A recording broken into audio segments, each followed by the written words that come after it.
أعوذ بالله من الشيطان الرجيم بسم الله الرحمن الرحيم ربكم الذي يجزي لكم الفلك في البحر لتبتغوا من فضله إنه كان بكم رحيما۔ تمہارا رب تو وہ ہے جو تمہارے لیے سمندر میں کشتی چلاتا ہے تاکہ تم اس کا فضل تلاش کرو، یقیناً وہ تم پر بہت مہربان ہے۔ یہ سورہ بنی اسرائیل کی 66 نمبر کی آیت ہے۔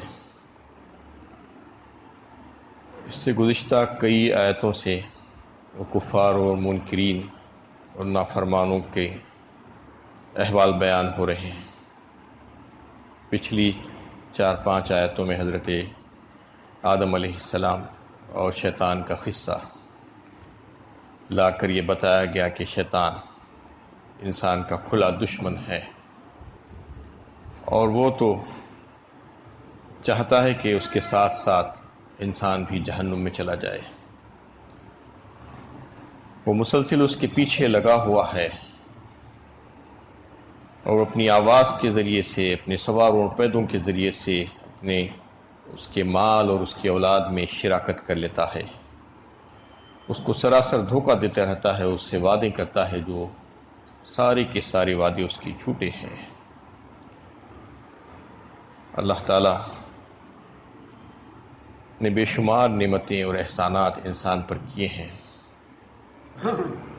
پھر سے یہاں سے اللہ تعالیٰ کی نعمتوں کا تذکرہ شروع ہو رہا ہے، اس واقعے کے بعد یہ بتانے کے لیے کہ دیکھو تمہارے اوپر تمہارے رب مہربان، رب رحمان کی کتنی نعمتیں ہیں، اور وہ شیطان تم کو گمراہ کرتا ہے، تم کو تباہ و برباد کرنا چاہتا ہے، ہلاک کرنا چاہتا ہے، تم کو تمہارے آگے اور پیچھے، دائیں اور بائیں سے تمہارے اوپر حملے کرتا ہے۔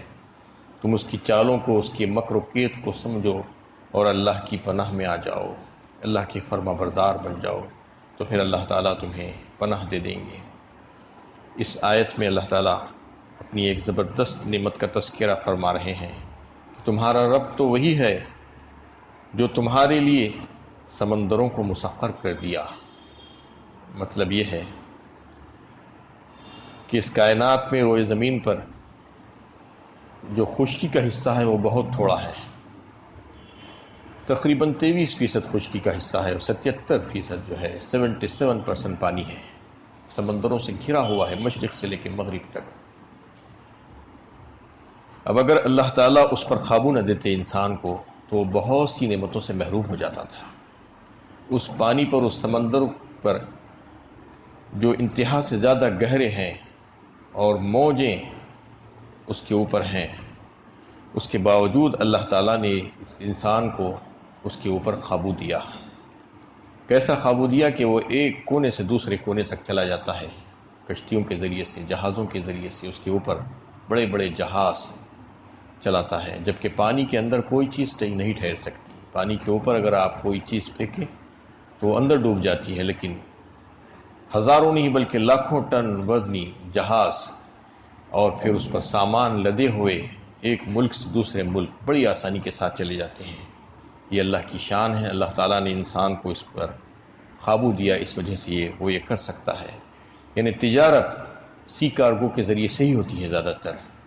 ایک ملک سے دوسرے ملک کو سامان جو پہنچایا جاتا ہے وہ ایئر کارگو سے بہت کم، سی کارگو سے زیادہ ہوتا ہے، اس لیے کہ سمندری راستے سے آتا ہے تو وہ بہت کم قیمت میں پڑتا ہے، خرچ بہت کم لگتا ہے اس میں۔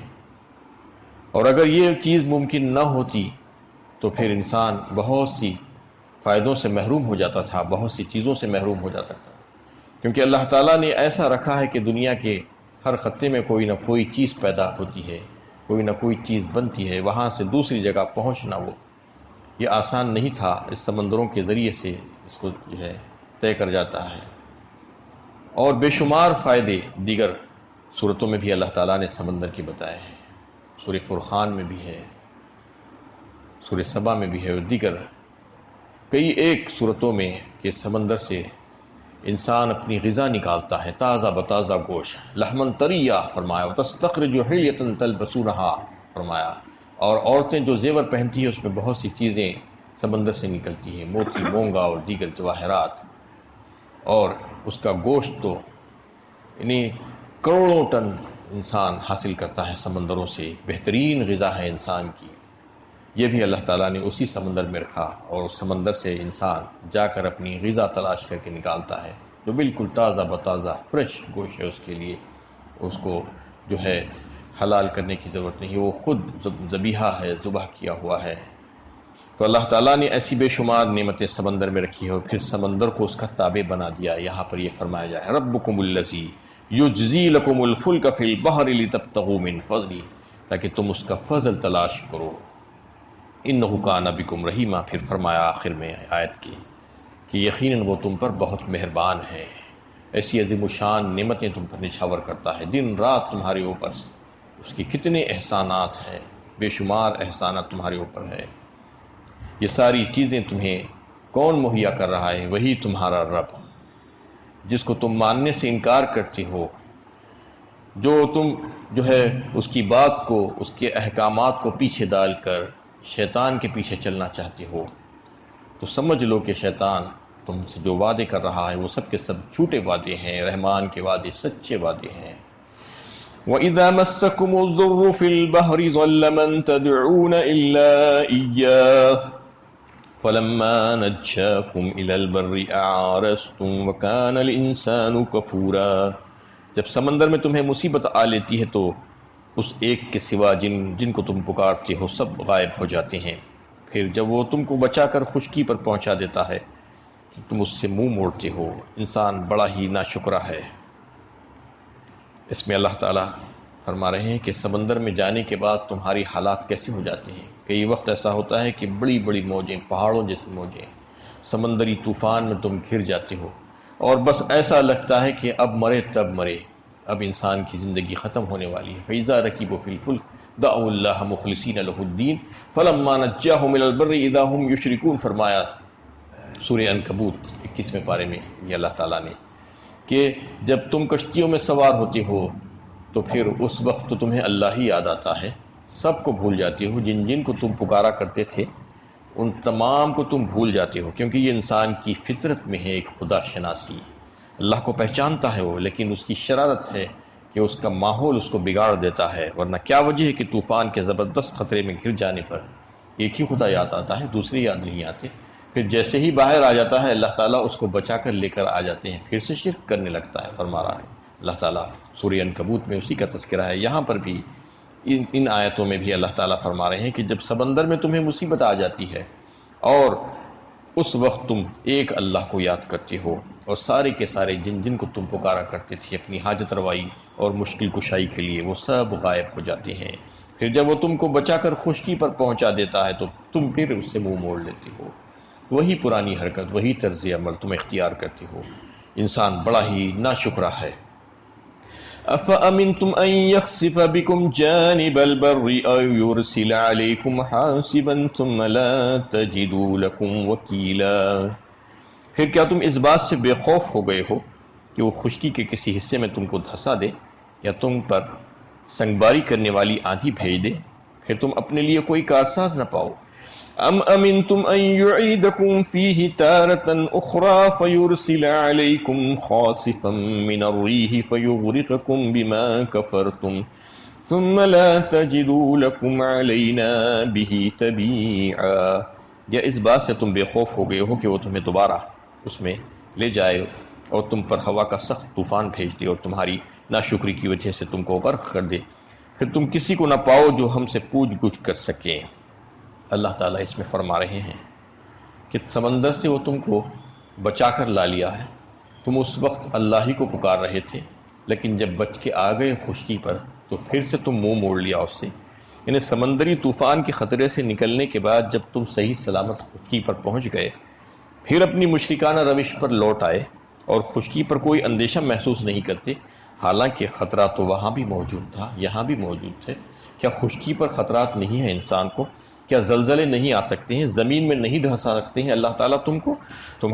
تمہیں جو ہے تمہارے اوپر سنگباری کر سکتے ہیں، اور کئی ایک عذاب تمہارے اوپر آسمانی عذاب آ سکتا ہے، کوئی بھی آفت میں تم گھر سکتے ہو، اس وقت تمہیں کون بچائے گا؟ اور اس کے علاوہ یہ بھی تو ممکن ہے کہ وہ ایسے اسباب پیدا کر دے کہ ایک بار پھر تم سمندر میں چلے جاؤ، سمندری سفر کے لیے مجبور ہو جاؤ۔ کیا ایک بار ہی جاتا ہے انسان؟ ایک بار جا کر آیا پھر دوبارہ جاتا ہے، سے بارہ جاتا ہے؟ تو فرما رہے ہیں کہ پھر سے تم سفر کے لیے مجبور ہو جاؤ، وہی سفر، اور پھر وہاں پھر وہ ایسی تیز و تند ہوائیں چلا کر تم کو غرق کر دے اور تمہیں اپنی ناشکری کا مزہ چکھائے۔ ایسی صورت میں کون ہے جو خدا کے علاوہ اس کے مقابلے میں تمہارا حمایتی بن کر کھڑا ہو سکتا ہے، اس سے پوچھ سکتا ہے کہ تم نے اس کو کیوں غرق کیا؟ کون، کس میں مجال ہے، کس کی یہ ہمت ہے اور طاقت ہے؟ اللہ تعالیٰ فرما رہے ہیں کہ اللہ ہے جو تم کو بچاتا ہے، جو تمہاری حمایت کرتا ہے اور تم کو ہلاکت سے بچاتا ہے۔ وہ خشکی میں بھی تمہاری حفاظت کرتا ہے اور تری میں بھی تمہاری حفاظت کرتا ہے، تو وہی اللہ۔ وَلَقَدْ كَرَّمْنَا بَنِي آدَمَ وَحَمَلْنَاهُمْ فِي الْبَرِّ وَالْبَحْرِ وَرَزَقْنَاهُمْ مِنَ الطَّيِّبَاتِ وَفَضَّلْنَاهُمْ عَلَى كَثِيرٍ مِّمَّنْ خَلَقْنَا تَفْضِيلًا۔ ہم نے آدم کی اولاد کو عزت بخشی اور اس کو خشکی اور تری میں سواری عطا کی اور پاکیزہ چیزوں سے رزق دیا اور اپنی بہت سی مخلوقات پر اس کو فضیلت دی، پوری پوری فضیلت۔ اس آیت میں انسان کی اوپر اللہ تعالیٰ کے جو انعامات اور احسانات ہیں اور اللہ تعالیٰ نے اس کو جو فضیلت بخشی ہے دیگر مخلوقات کے مقابلے میں، اس کو جو ممتاز کیا ہے، اس کا تذکرہ اللہ تعالیٰ فرما رہے ہیں کہ انسان بنی آدم کی اولاد ہے۔ آدم کی اولاد کو اللہ تعالیٰ نے اپنی ہزاروں لاکھوں مخلوقات میں ممتاز کیا، اس کو فضیلت دی، اس کو اکرام بخشا، اس کو بہترین صلاحیتیں عطا فرمائی، اس کے اچھے اچھے اوصاف اس کو عطا کیے۔ اندازہ کیجئے آپ کہ انسان کو اللہ تعالیٰ نے کیسا خوبصورت اور حسین بنایا۔ لقد خلقنا الانسان فی احسن تقویم فرمایا سورہ والتین میں اللہ تعالیٰ نے خود۔ انسان کی تخلیق، اس کی بناوٹ ہم نے بہترین سانچے میں ڈھال کر کی ہے، انتہائی حسین اور خوبصورت بنایا انسان کو۔ لقد خلقنا الانسان فی احسن تقویم ثم رددناہ اسفل السافلین، پھر وہ نچلوں سے نیچا کر دیا اس کو۔ مطلب یہ ہے کہ اس کو تو ہم نے بہت فضیلت دی، اس کو اچھا بنایا، اس کو حسین بنایا، اس کو متوازن بنایا، اس کو بے شمار فضیلتیں عطا کی، اس کو ممتاز کیا اپنی دیگر مخلوقات میں، لیکن وہ جانوروں سے بدتر ہو گیا اور نیچوں سے نیچا ہو گیا اپنی کرتوتوں کی وجہ سے، اپنے بدعمالیوں کی وجہ سے۔ کتنی فضیلتیں اللہ تعالیٰ نے اس کو عطا کی، اگر آپ گننا چاہیں تو گن نہیں سکتے۔ وَإِن تَعُدُّوا نِعْمَةَ اللَّهِ لَا تُحْصُوهَا فرمایا سورہ ابراہیم 13ویں پارے میں اللہ تعالیٰ نے خود۔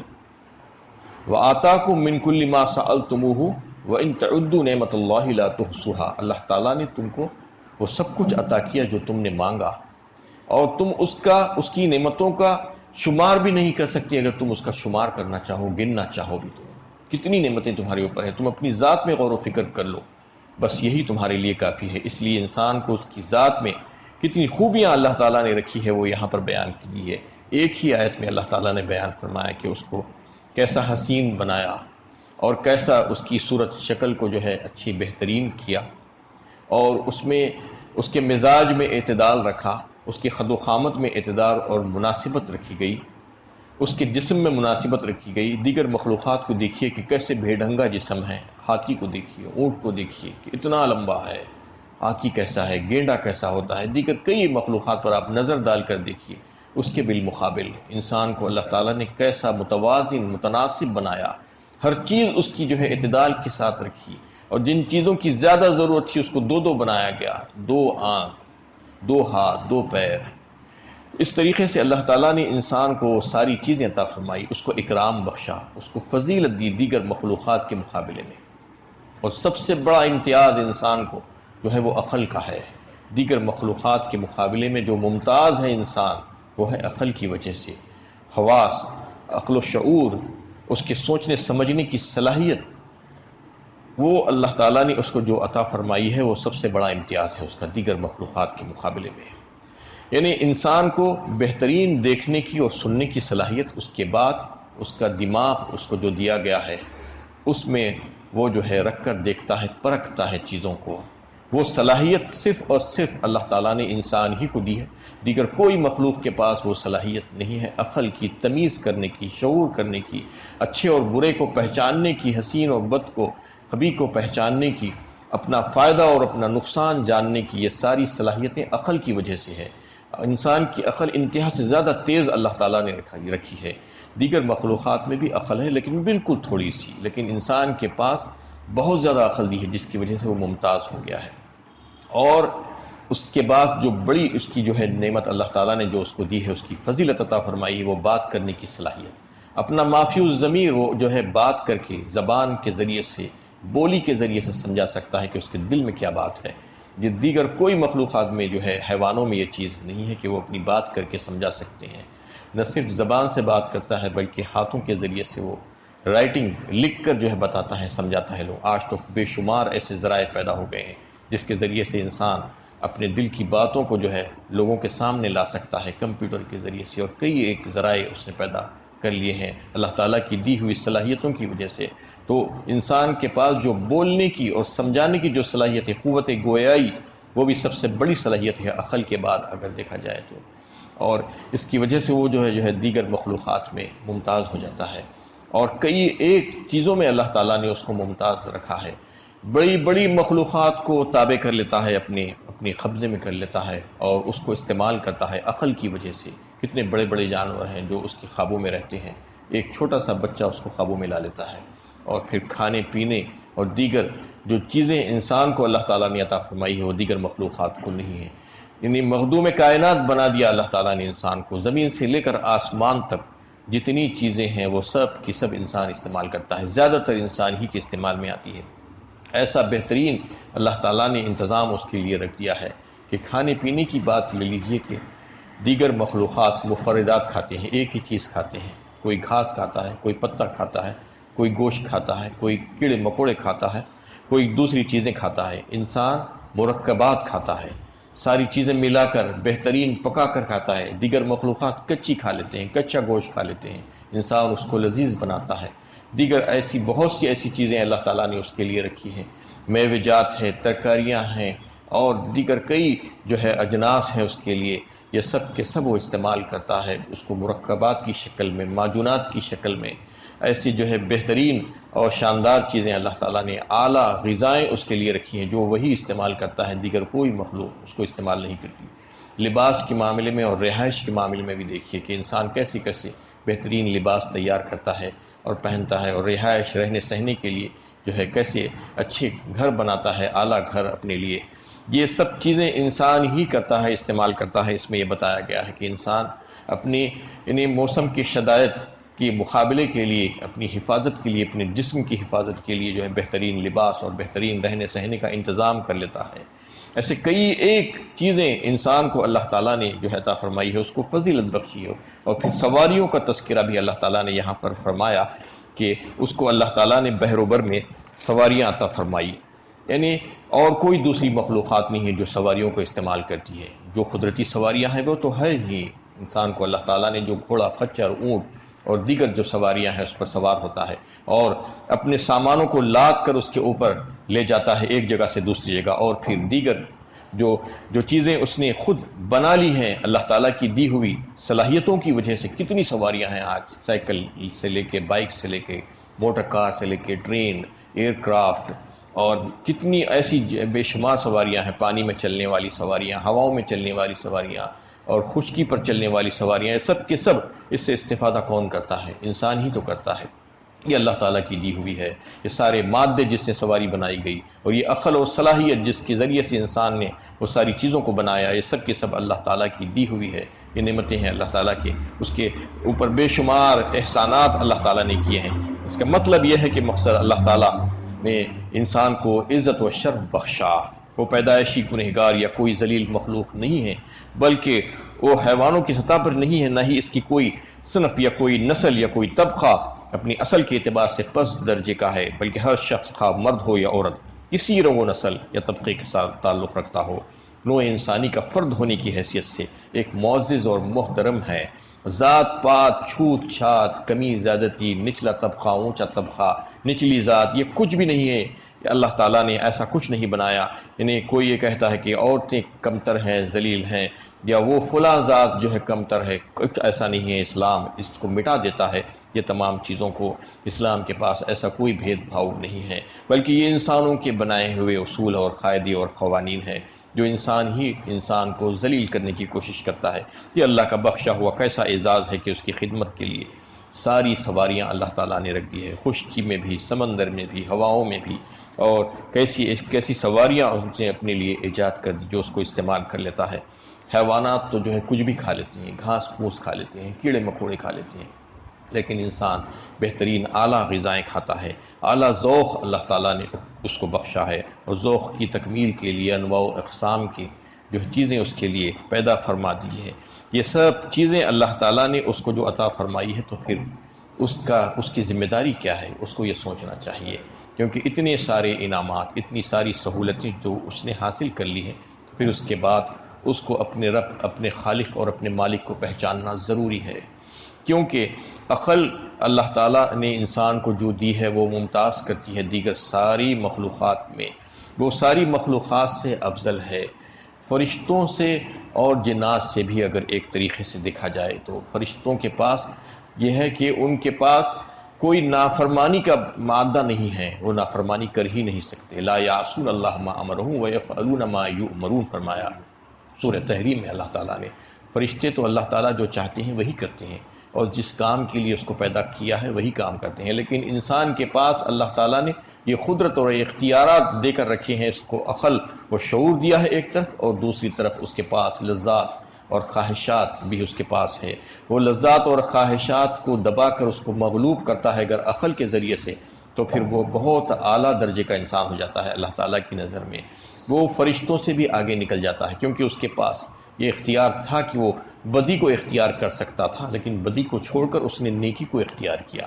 اپنے رب اور اپنے مالک کی مرضیات کو پہچانا اپنی عقل کے ذریعے سے، اس کی پسند کو جانا، اور وہ کن چیزوں سے راضی ہوتا ہے اس کو سمجھا اپنی عقل اور تمیز اور شعور کے ذریعے سے، تو پھر وہ فرشتوں سے بھی آگے نکل جاتا ہے. تو اس میں اس بات کی طرف متوجہ کیا گیا ہے کہ تم کو جو عقل دی گئی ہے، تم کو جو فضیلت دی گئی ہے، تم کو جو اکرام بخشا گیا ہے دیگر مخلوقات کے مقابلے میں، اس کی تم قدر کرو. اس کی وجہ سے تم کو چاہیے کہ تم اپنے مالک کو پہچانو. اگر تم اپنے مالک کو نہیں پہچانو گے تو پھر تم جانوروں سے بدتر ہو جاؤ گے. لہم قلوب لا یفقہون بہا ولہم اعین لا یبصرون بہا ولہم آذان لا یسمعون بہا اولئک کالانعام بل ہم اضل فرمایا اللہ تعالیٰ نے سورہ اعراف 9 پارے میں. یعنی ان کے پاس دل ہے، دماغ ہے، کان ہے، آنکھیں ہیں، سب کچھ ہے، لیکن اس کا وہ صحیح استعمال نہیں جانتے. جو انسان اس کا استعمال نہیں کرتے، جو اعضاء اور جو نعمتیں اللہ تعالیٰ نے ان کو عطا فرمائی ہے، تو پھر ان کا حال یہ ہے، فرمایا کہ اولئک کالانعام، وہ جانوروں کی طرح ہے، مویشیوں کی چوپایوں کی طرح زندگی گزار رہے ہیں، بس کھا پی کر زندگی گزار لے رہے ہیں، بلکہ ان سے بھی گئی گزری حالت میں ہیں. اس لیے کہ وہ تو شریعت کے مکلف نہیں ہے، ان سے تو پوچھ گچھ ہونے والی نہیں ہے. تم سے تو پوچھ گچھ ہونے والی ہے، ایک دن آنے والا ہے جو تم سے حساب کتاب لیا جائے گا. کیونکہ جتنی نعمتیں اور جتنی سہولتیں دی جائیں گی اتنا ہی جواب دہ ہوگا. دنیا میں بھی انسان کو کہیں پر کوئی عہدہ اور منصب دیا جاتا ہے، وہاں سے کچھ سہولتیں اس کو حاصل ہوتی ہے، تو پھر اس کے بارے میں اس کو جواب دہی کرنا پڑتی ہے. اس سے پوچھا جاتا ہے کہ تم نے یہ کام کیوں کیا، یہ کام کیوں نہیں کیا. تو جتنی سہولتیں ملیں گی اتنی پوچھ گچھ ہوگی، اتنا جواب دہ ہو جائے گا. تو انسان کو بے شمار سہولتیں اللہ تعالیٰ نے فرمائی، اور اتنی نعمتیں اور اتنے احسانات کہ وہ گن نہیں سکتا. تو پھر اس کے بارے میں اس سے پوچھا جائے گا کہ تم نے اپنے رب کو، اپنے خالق کو، وہ احسان کرنے والے رب کریم کو کیوں نہیں پہچانا؟ کیا تم کو اتنی عقل نہیں تھی؟ دنیا کی ساری چیزیں تم نے پہچان لی اور اس کا استعمال کر لیا، خوب برت لیا اس کو، لیکن اپنے رب کو نہیں پہچانا، اپنے مالک کو نہیں پہچانا. تو اس سے بدترین انسان کوئی نہیں ہوگا. اس کے بعد وہ جانوروں سے بھی بدتر ہو جائے گا. تو اللہ تعالیٰ اس میں یہ ساری نعمتوں کا تذکرہ انسان کو یاد دلا رہے ہیں کہ تم اپنی ذات میں غور و فکر کرو، بس تمہارے لیے یہی کافی ہے. بہت زیادہ دور جانے کی ضرورت نہیں کہ تم کو دیگر مخلوقات کے مقابلے میں اللہ تعالیٰ نے کس قدر فضیلت عطا فرمائی ہے. تفضیلہ کا لفظ جو آیا ہے اس کا مطلب پوری فضیلت، یا صراحت کرتی ہے کہ اللہ تعالیٰ نے انسان کو اپنی بہت سی مخلوقات پر پوری فضیلت عطا فرما دی ہے. اللہ تعالیٰ سے دعا ہے کہ اللہ تعالیٰ ہمیں صحیح علم و عمل کی توفیق عطا فرمائے.